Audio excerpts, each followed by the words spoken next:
How are patients looking at the word cancer? Do people still deal that as a guilt? This is one of the unknown things, one of the problems that science hasn't solved yet. I realized that the lung cancer was one of the most common, but now breast cancer is on the rise and it has taken over lung cancer. A cancer is just a description of cells going a bit mad and growing out of control. The lymph nodes under the arm is the first place where cancer cells could go. I think there's a lot of history of women's health concerns not being heard by the medical profession. How about GLP-1 drugs that people are taking now for weight loss? Yeah. Let's not use AI or Dr. Google just yet.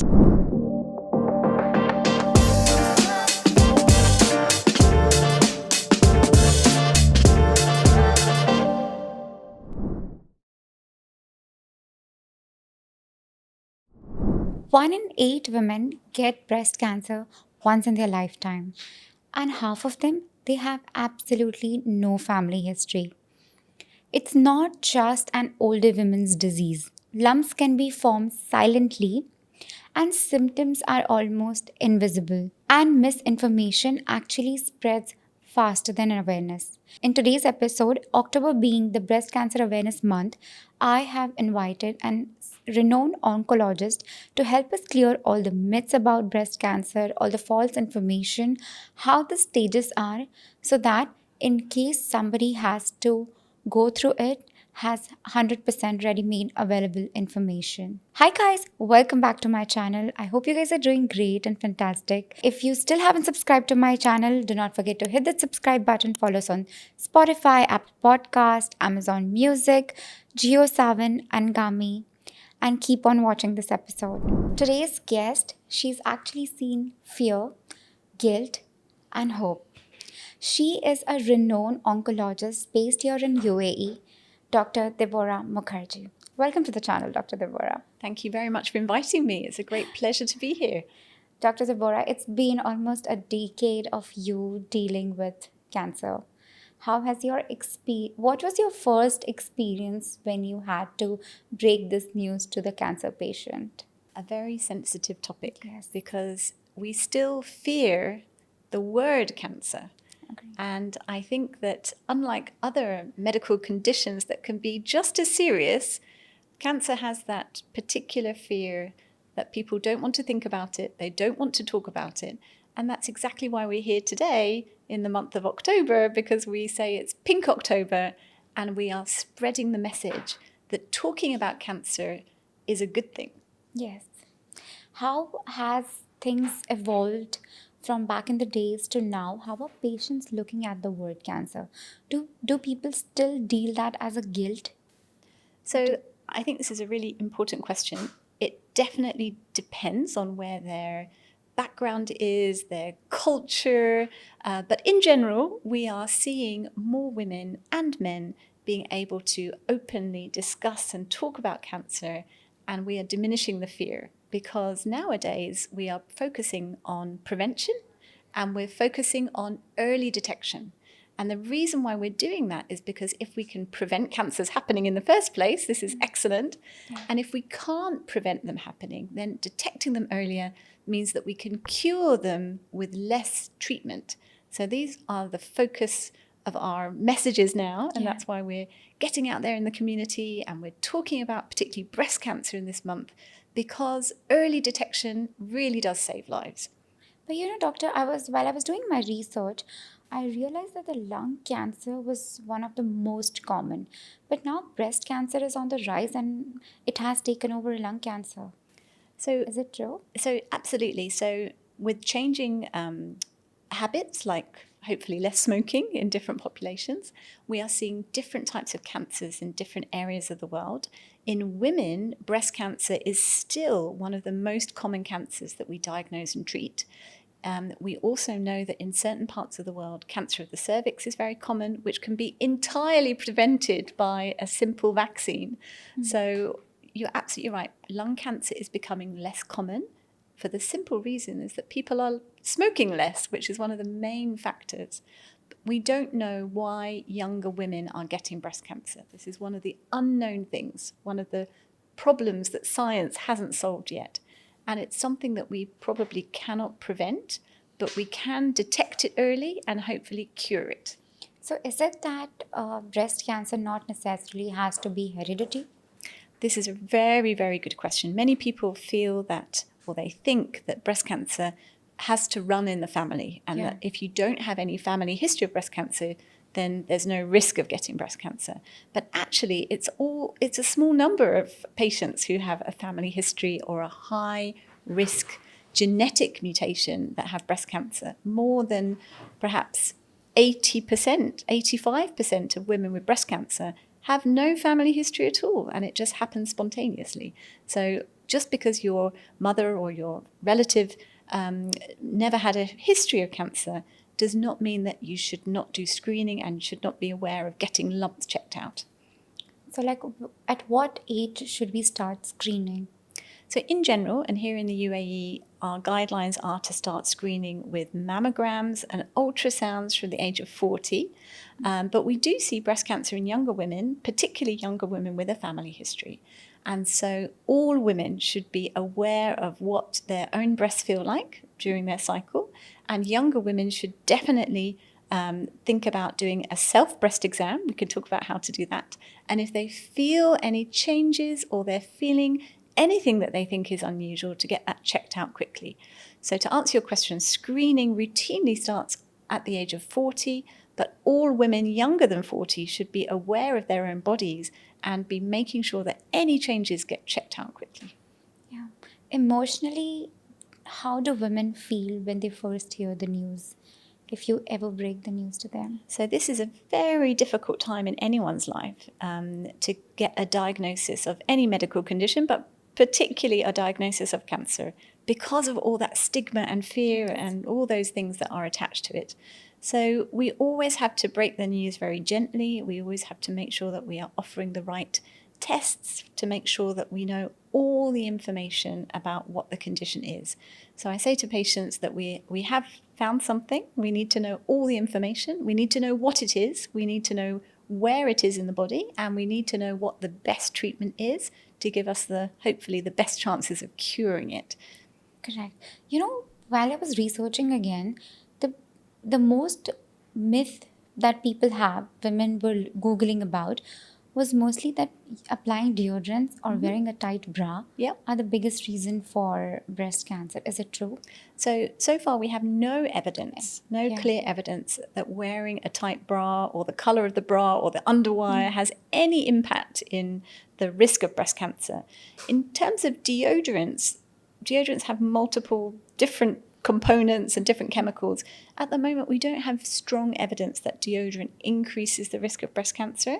And certainly there are women that choose for many reasons to have natural products or different types of pharmaceuticals and other things that they use on their bodies and their skin. But at the moment, we don't have clear evidence about a link to breast cancer. Okay, so this is a completely false information. Absolutely. We would never recommend that anyone changes their behavior in terms of their use of deodorant or wearing a bra or the color of the bra with regards to fear about breast cancer risk. There are other health habits which we definitely encourage. Number one, we've already talked about smoking, which is definitely, we know, and that's been proven to increase risk of cancer. But there are other things like having a healthy diet, being active, managing stress in a good way. All of these things contribute to a healthier lifestyle and decreasing the risk of cancer in any part of the body. Okay, so getting a little more deeper, how does it start? How does the formation of lumps start? And why do women not realize this at the early stage? So it can be very difficult to detect at an early stage, which is what screening is all about. So screening is when women who have no symptoms, no lumps, nothing at all, come for a routine checkup. And screening is when we do usually an X-ray, which is a mammogram, and an ultrasound, which can detect the very earliest signs of either a cancer or a pre-cancer. So women tell me, why do we need a mammogram? It's a little bit painful. It pinches the breast and it can be a little bit uncomfortable just for a few seconds. But really, that's the only test, the X-ray test, that can detect tiny, tiny flecks of calcium in the breast on the X-ray, and that can, in certain situations, signify a precancerous change. And that gives us the advantage of doing a biopsy and detecting a precancer before it can turn into a cancer. So there are no symptoms as such? At this early stage, there would be no symptoms. So women who feel a lump, already something's happened. So most lumps in women, particularly those who are still having periods, are not cancer at all. So most women that come to us with a breast lump, it's completely benign, non-cancerous. Non-cancerous. It can either be a benign growth, something called a fibroadenoma, which is a benign tumour in the breast. It could be a cyst, which is something which is filled with fluid. And often these go up and down with the cycle in women having their periods. So the majority of lumps in the breast are not cancer at all. A cancer is an uncontrolled growth of cells in the body. So a cancer is just the description of cells going a bit mad and growing out of control. It starts from the tiniest cell, it divides, and that's what forms the lump that we think about and know about and can detect sometimes. So the lump is a reflection of this ball of cells, which is growing out of control. And the difference between a benign tumour and a malignant tumour is that the benign tumour will grow, it can get large, but it will not have the capacity to spread anywhere else in the body. A malignant tumour can grow and it has the potential to spread to other places in the body, and this is where we have problems. So in the breast, the first place it goes is actually the lymph nodes underneath the arm, which is why anyone doing a breast exam should check the breast and check under their arm for any lumps and bumps or enlargements. So the lymph nodes under the arm is the first place where cancer cells could go. And from there, unfortunately, they can go to other parts of the body, such as the bone, the lung, the liver, and other places. So you can't control, and you can say that breast cancer is just going to remain at the lymph nodes and the breast cells. So we hope that we can detect it when it hasn't had a chance to spread outside the breast or the lymph nodes. And when it has been detected, when it hasn't spread outside the body, outside another place in the body, the breast and the lymph nodes, this is when it's most curable. And that's why we say screening for breast cancer saves lives, because if we can't control or prevent the cancer from happening in the first place, if we detect it when it's very small and hasn't had the chance to spread anywhere, we have a much higher chance of curing it completely. And we have a much higher chance of curing it completely without difficult treatments like chemotherapy. So if the tumour is removed and it's extremely small, we often do not need treatments like chemotherapy to give the good chance of cure. But then when you say that a non-cancerous lump is quite similar to the cancerous lump, then when we do self-examination in front of the mirror, how can we differentiate between both of them? That's a good question. And really, it's very difficult. So if we have a lump in the breast that you feel on examination or your doctor feels on examination, then the only way to know exactly what it is with the imaging test, so ultrasound and mammogram, and with a biopsy. So we get many women who are very scared of having a biopsy. We say there is no risk of something becoming malignant if we put a needle into it and we biopsy it. That's one of the myths. There is no risk of cancer spreading if we do a biopsy, but we do have the opportunity to look at it under the microscope. We can check exactly what it is, what the treatment is going to be, and we can make sure that we have all that information, which goes into making sure we're offering the best cure. Would you like to tell how is the process of biopsy? So this is a very scary thing for most women when they say, oh my goodness, you have to have a biopsy. Yeah. But actually it's a very routine and safe procedure. We usually give some local anesthesia, which is which many people have had before. That's when we numb the skin. A tiny, tiny needle is inserted to take a tiny bit of this tissue. It's looked at under the microscope, and then in a very short time we can know whether this is a cancer, if it's benign, if it's malignant. The ultrasound and the mammogram can often give us information about if this is a cyst filled with fluid. So often we get a lot of information So the process of biopsy is actually very straightforward. It can be very frightening for any woman or man who's told that they need a biopsy, but actually it's a very safe and straightforward process. We numb the skin, we give some local anesthesia, and then we insert a very tiny needle, we take a piece of tissue, and that gets checked under the microscope. So in a very short time, we can tell whether this really is a cancer, if it's something benign. We can check what characteristics the tissue has. We can get information about what type of treatment is going to be necessary. So it's an essential part in making a proper diagnosis. So, when we talk about lumps, is it that if somebody has like a non-cancerous lump in her breast, suddenly it gets converted to cancerous cells? Is it possible? So that's very rare. So again, there are occasions when benign lesions can very rarely grow and become something cancerous. And that's why certain benign lesions should still be removed from the breast. So sometimes we say the biopsy is benign, but because of the size, it may be recommended that this is removed. And that is the case with some benign tumours like fibroadenomas. But if it's very small, we can say, this is benign. We can safely monitor it. Let's do a scan after 6 months, make sure it hasn't changed in size. So all the recommendations will be based on the scan results, the biopsy, if we do a biopsy, and also follow-up. Yeah. So this is why it's really important that we make sure that we are doing regular scans when recommended, so that we're not missing anything. Correct. Doctor, I want to understand the stages of the cancer Yep. that a woman goes through. How many stages are there in the breast cancer that a we're aware? stage of breast cancer reflects how far it is spread in the body. So it's between 1 and 4. Okay, or 0 is the precancerous stage. So a stage 1 tumour is a very small tumour, less than 2 centimetres in the breast. A stage 2 is a tumour that is above 2 centimetres, but has not spread to any of the lymph nodes. A stage 3 is generally a cancer that's affecting lymph nodes under the arm. And a stage 4 is a tumour that's spread and is affecting other organs of the body or other areas in the body.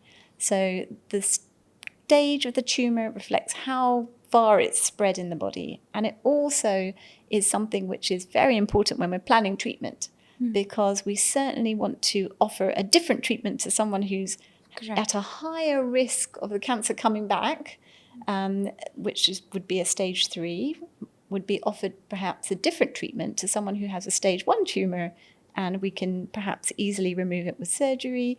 We may not need chemotherapy. And there are other tests that we can do to make sure we know everything about the tumour and the risk, and we're offering a very tailored treatment to that individual. So this is where we want to spread the word that breast cancer or any cancer is completely unique to the person that it's affecting. And it's unique because it has different biological characteristics, it has different risk of coming back, and also the person is a unique person. They're not a patient. They're someone who has a condition that we need to treat. The genetics also matter for the person. Genetics are very important, absolutely. And genetic risk can change our recommendations for screening, for treatment, and also sometimes for recommending risk reduction surgeries. And you may have heard of the actress Angelina Jolie. Yes. She didn't have breast cancer, but she found out that she had a high-risk genetic mutation that she had personally, and opted to do a bilateral mastectomy to reduce her risk of breast cancer. So that's possible if we have our genetic mapping done well. Absolutely. So there are 2 very high-risk genes, the BRCA1 and 2 gene, and if we detect them in an individual, we certainly do discuss with them the option of having a risk reduction surgery. That doesn't have to happen immediately. This is something which is a big decision. But nowadays, with modern techniques and reconstruction, women have a fantastic cosmetic outcome, and it's something that we would recommend in general to reduce their future risk of breast cancer. So what age is the optimum age for women to check for herself if she is pre-cancer? So any woman can do a breast self-exam. Okay. Yes. So usually we would recommend that women are aware of their breasts as soon as they start having periods, that they know what to do and what's normal for them. as we mentioned, the screening with the mammogram and the ultrasound starts at 40 for most women. But women who have a strong family history, we may need to start earlier, and we may need to use imaging like MRI scans, which are not recommended for routine screening, but certainly for younger women who have dense breasts and high risk, then these are very useful tests to detect things very, very early. Even with the stages of breast cancer, do we have like a number, like if the stage 1 can last up to 2 years or stage 2 can be up to 3 years? So that really depends. So this is the question that all women ask. They say, how long has it been in my body? It's really difficult to say because there are different types. So there are some which grow very quickly and can have been there for a matter of months, and they can grow very quickly. And there are some which are there for years. And unfortunately, we still see ladies that come to us and say, well, I had a breast lump and I felt it a couple of years ago, and I didn't want to tell anyone, and now it's got bigger, and now I have something under the arm. So there are some which the woman herself knows has been there for a while. And that's exactly what we want to dispel the fear of. It's always better to know what's going on and get treatment than not to know. And the earlier we pick it up, the earlier we make that diagnosis, the easier the cure and the easier the treatment. Yes. Before we go into recovery and how things work, one important question: is breast cancer only related to women? That's a great question. In the majority of cases, it's women. So 99% of breast cancer occurs in women and 1% in men. So in men, we call it chest cancer. And men often who get diagnosed with breast cancer, about half of them will have one of these high-risk genetic problems. So this is important that we screen in families. And for men, they're more likely to feel a lump and come to us with a lump because we don't do routine screening for men. So because of the lump, they might realize that they have something off. Correct. Yes. I want to understand that what exactly happens when the breast cancer becomes cancerous. In terms of stage 1, what will I feel? Stage 2, what is the feeling? Physically, what are the changes that's happening in the body? So it may be difficult to feel at all. It depends on the location. Is it painful? Usually not. So normally breast lumps which are painful are normally benign. Normally they're related to hormonal fluctuations and normally benign. But we'd say that any breast lump, whether it's painful or not painful, should get checked out. And what the woman or the man feels depends on the size of the breast, the location of the lump. So there can be lumps that are very superficial on the surface and can be easily felt with the fingers. And there are some which are hiding inside, deep inside, and can be much more difficult to detect. And that's why the screening is so important, because this is why we want to encourage women, particularly from 40 and over, even if they have, or especially if they have absolutely nothing at all to feel, they should still come and get their regular checkups. Even at stage 3, women might not feel anything. Sometimes they might not feel anything because it can happen slowly. Also because if she has a higher fat percentage in the body, it becomes a little more difficult to find out the lump. It can be, absolutely. And that's why men who have chest cancer, it's usually easy for them to feel if a lump's growing because they have less fatty tissue in the breasts. But women who have larger breasts, it can be very difficult to feel. And sometimes women can think it's something else. So they know that there's something different, but they can't imagine. Choose to ignore it. They choose to ignore it, or they're too busy with their lives doing something else. And that's very common that we see that, women say, oh, okay, I didn't want to go to the doctor because I didn't want to go through everything. But actually, if it happens, it happens. We cannot change that, but we can make the diagnosis, get all the information, and get the right treatment started. Yeah. There was one more misconception floating around on the internet saying that women with larger breasts are more towards breast cancer. They have higher chances of getting breast cancer. Is it true? So that's not true. That's a myth. So we know that the number of glands in the breast is actually the same normally. But women who have larger breasts may have a different proportion of fatty tissue in the breast. That could be very genetic, how the body is composed. But there's no increased or decreased risk depending on size of the breast. Does hormone and stress add a lot to the breast cancer? So this is really difficult to say with certainty, but I definitely feel that stress has a link with cancer, and there are some studies showing that stress directly impacts the immune system, and we know that it's not good for our physical, mental health in general. And many of the ladies that we see say, okay, I went through a very intense period of stress and now I'm being diagnosed. So although it's very difficult to do a scientific study and prove that, we know that stress is bad for the immune system and bad for the body and bad for cancer risk. So the question about stress and breast cancer is definitely there, and managing our stress is important for all aspects of health, so we'd always recommend it. Hormones is interesting. The highest proportion of breast cancer is actually in women after the menopause. So globally, more breast cancer happens in women who get older and after the menopause. But we, in this part of the world, the Middle East and the Gulf region, we see a lot of breast cancer in younger women, and we're not quite sure why, but it certainly has probably some things to do with their hormones, age at first pregnancy, breastfeeding, all these types of things do have an impact. And here in the region, the average age of detecting a breast cancer is actually more than 10 years younger than it is in Europe and North America. So one of the reasons for that is the different population. So we have a very young population here in the UAE, but also there are probably differences in types of hormonal triggers for breast cancer. So it's not quite clear, but definitely hormones do play a part. You mentioned one thing regarding the age of pregnancy. So now women are choosing to become a mother mostly after the age of 30. Yeah. Does that affect anywhere? Because this is also one of the research article that I was reading about, and it said that women about 30 who try to conceive are also more susceptible to the cancer. So far we don't have, again, very strong evidence, and we never say that this is a reason not to, pursue, having children at a later age. But certainly women need to be aware that they do need to do their screening tests and checkups and know about their family history as well. There's no link between IVF and breast cancer, even though extra hormones are given. Yes. But it is something which is important to make sure that women are doing all that screening and doing all the follow-up as well.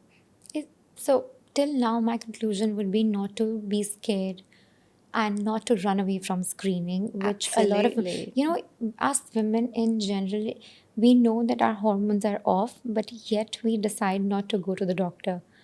And it is so important for a woman to know about her body. Absolutely. And find a medical professional that you're comfortable with. Because I think historically there's been a lot of times when women's health concerns have not been validated, or they see physicians who are not very sympathetic or are dismissing their symptoms as normal for women with hormones.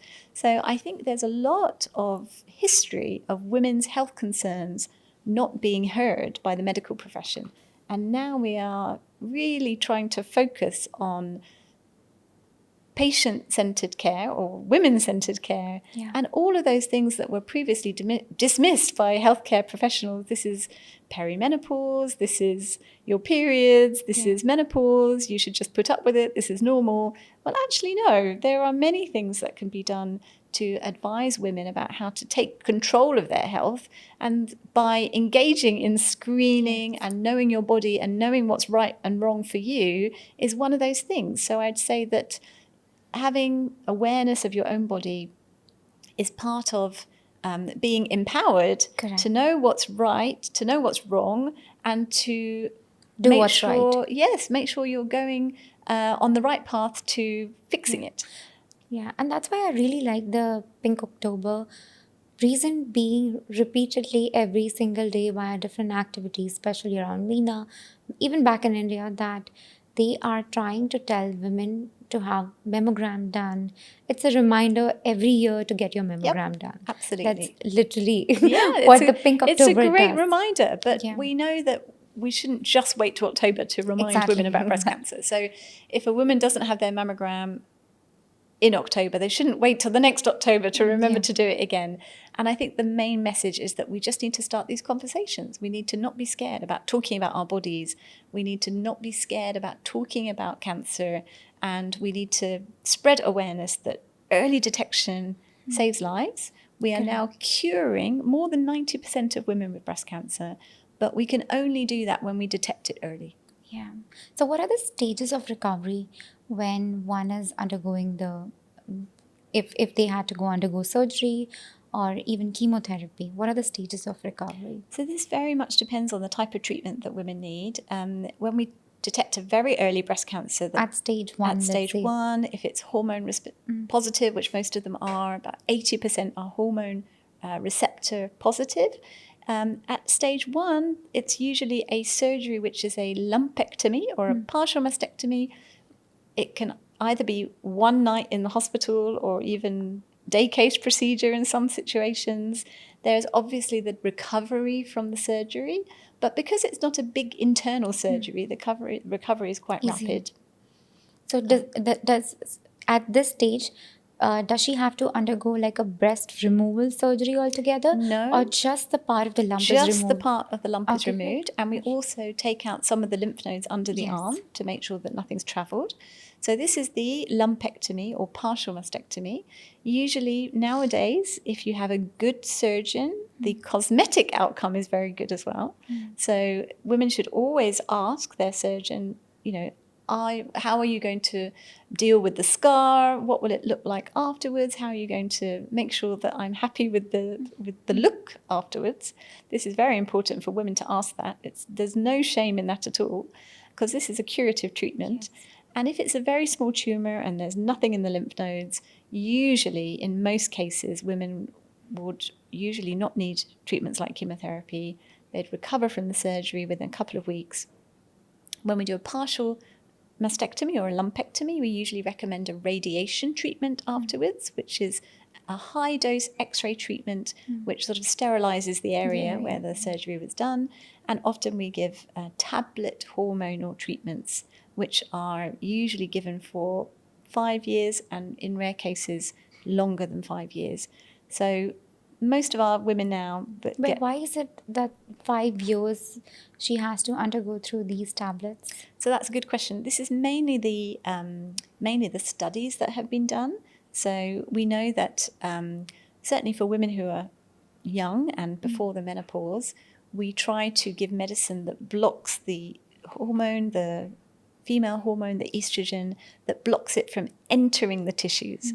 So we don't generally, in an early stage cancer, we don't recommend that we need to stop the periods and put these young women into menopause, although that can be recommended in women at a slightly higher risk. So normally the drug tamoxifen is something we've been using for decades. It's in general very safe. In general, women have manageable side effects with tamoxifen, and it blocks the female hormone from reaching the cells and causing problems. All right. So that's your stage 1 and 2 is something. What about the later stages? How is the recovery and how long does it take? So often when we get higher stages, when we have lymph nodes that are involved, we may need to use medicines like chemotherapy, sometimes before or after the surgery. So chemotherapy is a very frightening thing for anyone to hear. And people imagine being very sick and losing their hair and being unwell. And it is a lengthy treatment. So standard chemo for breast cancer is around 6 months of treatment, which is a long time. So that's like weekly or monthly? It can be weekly, and we have protocols that are then given either every 2 weeks or every 3 weeks. It really depends on the case. So chemo, when we talk to women about chemotherapy, it's a very frightening thing, and we understand that. That is when a lot of cancer-dealing patients lose hope at chemotherapy. So you would be surprised that once women get over the shock of being told that they need chemotherapy, they generally manage psychologically, physically incredibly well, because we have modern ways of dealing with the side effects of chemo. We have ways of helping to minimize hair loss with scalp cooling. We have ways to minimize nausea and vomiting. So definitely we can't say it's going to be a walk in the park and there'll be no side effects. But we have many of our patients who continue working. They come to their treatment, they're on their laptop working, having meetings.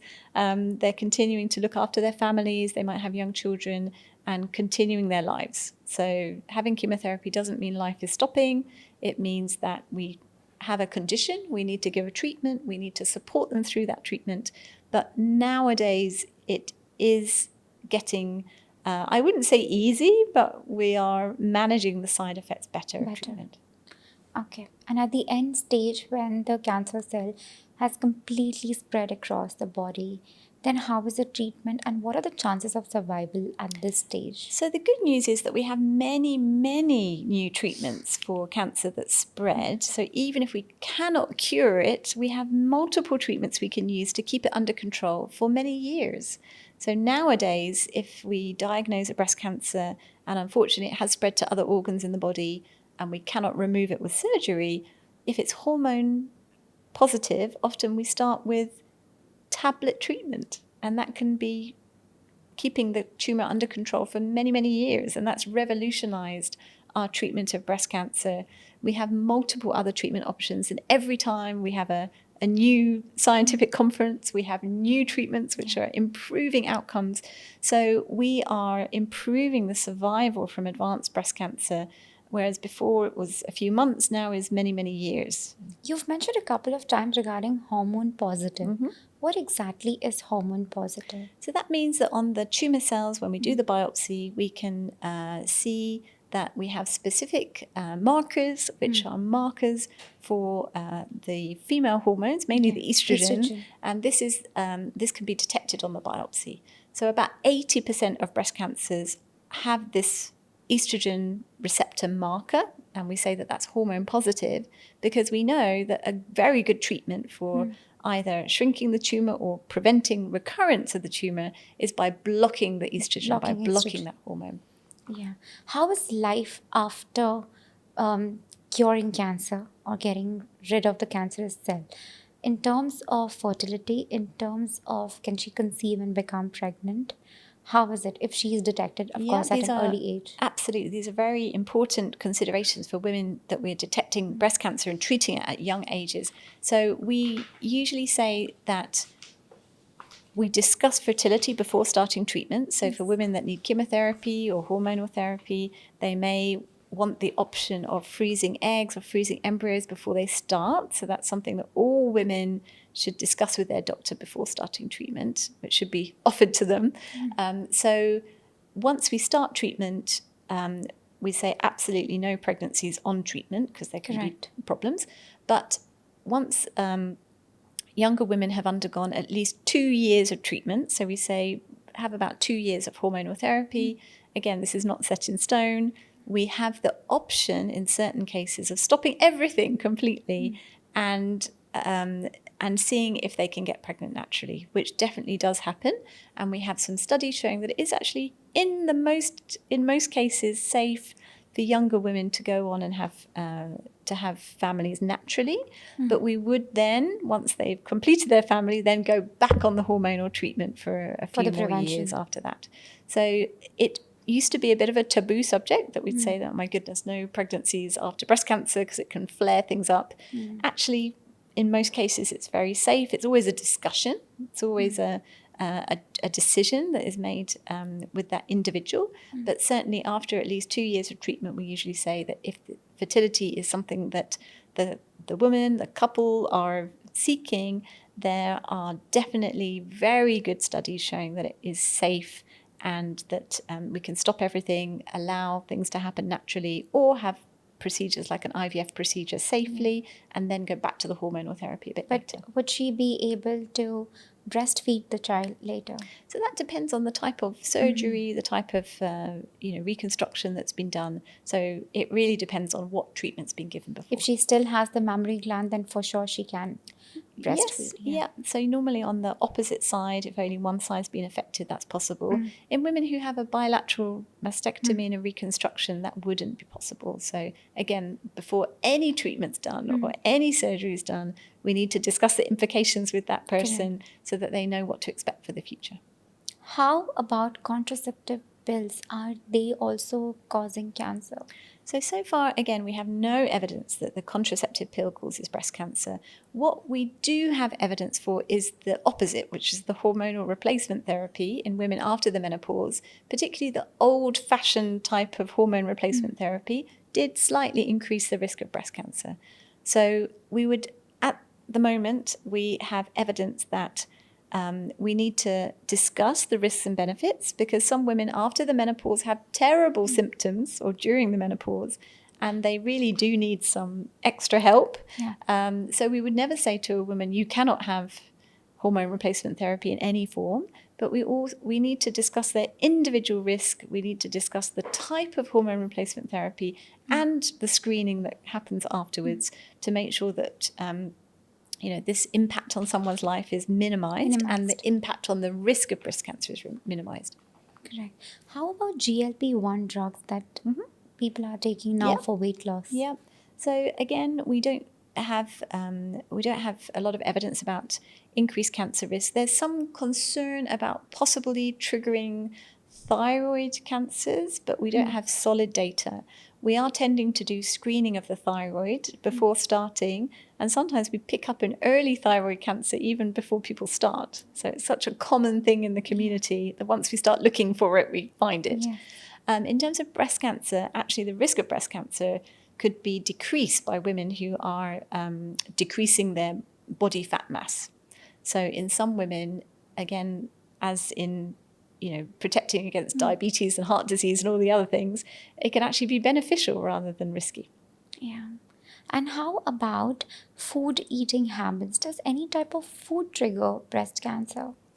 So as far as we know, there aren't specific interactions with food. There's lots of discussion about whether sugar causes cancer. So sugar definitely has impacts on the body and metabolism and risk of diabetes. We don't have direct evidence about a direct cause or feeding cancer. But we'd always say that avoiding refined sugar is a very good idea for everyone, for all of their health risks. There's been some data about processed meats causing an increased cancer risk, but not generally breast cancer, but it can be colorectal cancer, pancreatic cancer. So these are things that are common in a Western or a US diet. In an Indian or a Mediterranean diet, these are much less common.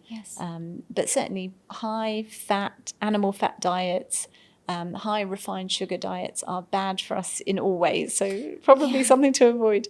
For sure. People undergoing cancer therapy for recovery, they have their different level of stress and mental well-being that's going on. But more than that, the families suffer a lot. What are your ways of dealing with the families? So what do you tell them to ask? And what questions do we ask our doctors as well? Absolutely. So it can be very stressful for the patient and their family, for anyone undergoing a diagnosis, but particularly for women who are the center of the family. They're doing the caregiving for the children and for the elderly and, helping, holding everyone together. So it can be, really devastating for the family unit when women are given the diagnosis and suddenly they are, from the strong person that's looking after everyone, they're suddenly having to have a treatment and there's this fear about what might happen, something that could be life-threatening if we don't treat it properly. So stress within the family is incredibly common, and we'd always recommend that everyone is given the opportunity to ask as many questions as they need.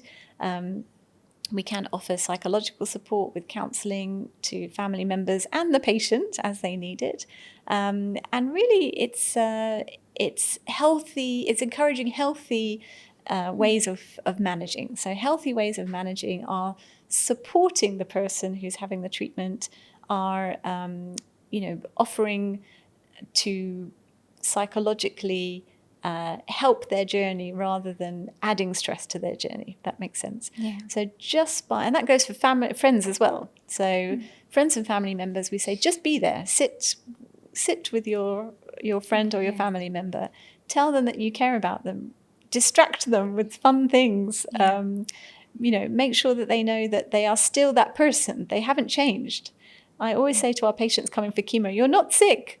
Yeah. You're just a person that has a condition and we're giving you a treatment. You're not a sick person. You haven't changed in any way. You're still you. So I think making sure that the family dynamic is not changed so much that it becomes very, very difficult to manage for everyone involved. But it's really very personal. So some people do try and hide it from everyone, and some people want to tell the world and fight against it. Yeah, exactly. So I think everyone has a different coping mechanism, but making sure that these are healthy ways to manage. And we see the whole spectrum. We see families that are managing amazingly well, and some women that say, actually, having cancer taught me to prioritize the things in my life that really matter. And after I've recovered, I feel that I'm a healthier person because I've reprioritized my life. I know what matters. I'm enjoying life. I'm enjoying my family life. And, actually, cancer gave me something.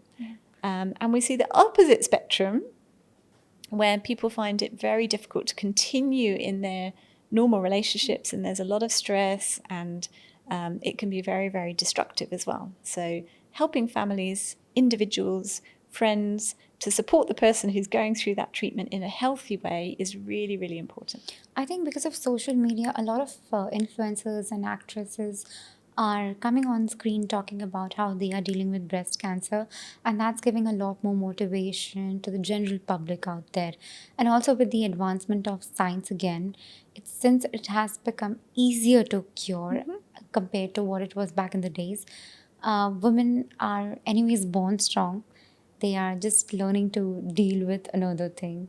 We already dealt with a lot of hormonal changes, and now this is something that's adding up. Absolutely. And I'd always say that social media is a double-edged sword. So some of our patients, they say that they get a lot of comments from, even if they're not putting their story on social media, they're getting a lot of comments from people that they vaguely know, who I think are trying to help, but it doesn't help. So I think that people naturally want to give an opinion. It may not be a helpful opinion. And we always say that, it's a very personal decision to share a story. And if you do choose to share your story, be prepared for some very strange comments. And, people's reactions are not always that helpful. So I think we say positive vibes only. Always keep those people that make you feel good next to you, and anyone who doesn't make you feel good, just distance yourself. So this could go for all types of medical issues and mental health as well. So positive vibes only, positive attitudes only, and it definitely helps. And I say to the women that come, they say, the women that are very stressed and anxious, and they read about all the side effects and they imagine that every single side effect is going to happen. It will happen. But women that say, okay, I'm going to take it in my stride, I'm going to be cured, every day is a day closer to finishing my treatment and being on the other side, those who have that really positive and accepting attitude tend to do better in terms of their mental health going through and after treatment. But everyone's an individual, so everyone deals with stress in a different way. Thank you so much, Dr. Deborah. I think the first step is screening. No matter what, just get yourself screened once a year, or just if you find something unusual, just consult the doctor and don't try to be a doctor yourself. I think let's not use AI or Dr. Google just yet. The new one is like taking picture. What is happening with me? Can you please tell? That's the most basic thing that people are doing right now with ChatGPT. But early detection is better than a little later one. And thank you so much, doctor. Wonderful. It was great. We got to know A to Z, all the myths, how the recovery is, what are the advances in science right now, and I think it's going to be helpful for a lot of women out there. Great. Thank you so much. Thank you so much. Thank you. Thank you so much, guys, for watching this episode. If you've liked the video, do not forget to comment, subscribe to the YouTube channel, and I'll see you next time with another guest. Bye.